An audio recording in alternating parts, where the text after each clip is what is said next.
Hi guys, magluluto pala ako ngayon ng sarsyadong galunggong. Ayan, hugasan muna natin.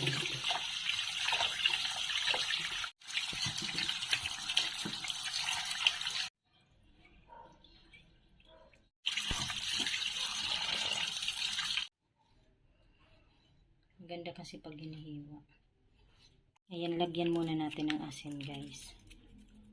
Ayan guys, nilagyan ko na pala ng asin. Piprituhin muna natin.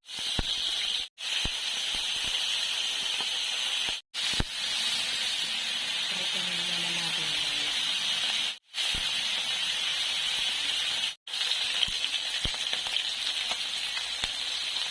Piprituhin muna natin.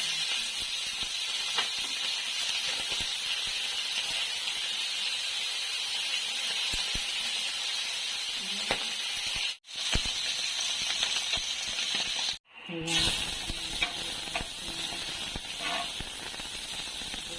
Lagay na din ako ng kamatis.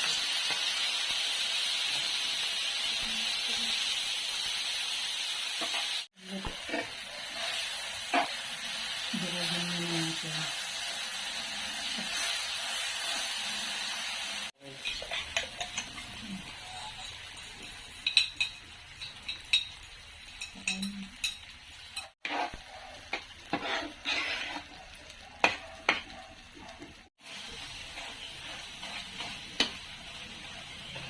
Ayan guys, lagyan natin ng konting tubig.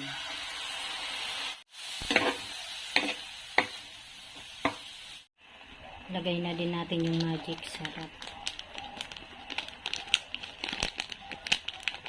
Ayan guys, kumukulo na. Hindi ko na pala yan nilagyan ng asin kasi may asin na tong isda pag prito ko. Ihulog na natin yung galunggong. Ayan guys, hanggang dito na lamang. Maraming salamat po sa inyong lahat sa panonood sa aming channel. God bless everyone. Bye!